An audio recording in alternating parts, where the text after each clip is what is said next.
যাকে মানুষ পূরণ, ইহা শুনি মধু বলে করি অহংকার। যেজন অভাবে থাকে সে পুঁজি উহার, গর্বিত বচন লক্ষ্মী সহিতে না পারি।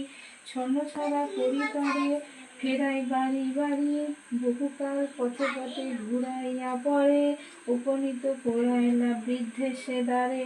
হেরে মধু লক্ষ্মীব্রত করে বধূগণ, স্মরণ হইল তার পূর্ব বিবরণ।